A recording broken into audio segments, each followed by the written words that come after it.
So this is my project. It's called Gravity Wheel. It starts with a splash screen, the controls on it, and in this game you can jump and flip gravity, and there's an animated wheel, and there's a cooldown timer on the gravity flipping, and that's what that arrow shows. So you're only allowed to flip when it appears.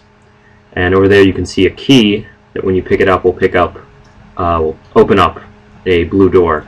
Now the tilting that you might see in the camera is caused by the player pressing either left or right on the keyboard, and is also based on the player's vertical speed. And as you can see in a second, when you die, you get sent back to the last key that you picked up. Everything tied to the camera in terms of movement and angles is put through a low-pass filter just to smooth everything out, so that way the angle and position aren't just jerking around as you're moving. And in a second you can see how the camera tilts when you move up and then flattens back out. And then here's a room where the player's no longer allowed to control gravity, and it's actually flipped automatically every 2 seconds or so.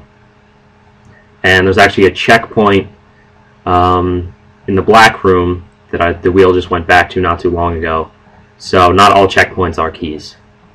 And once you get to the end of the level, you collide with that star, and it tells you you won and how many times you died. And also at the splash screen you might have noticed that there was another mode besides normal mode to start in, and that is called sine mode, which you press S to start in.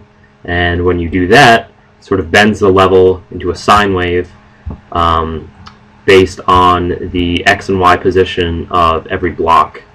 And this also gives me a chance to highlight the fact that there is a light that is tied to the player, and you can tell that that is so because some of the blocks will light up or become darker depending on where the player is positioned.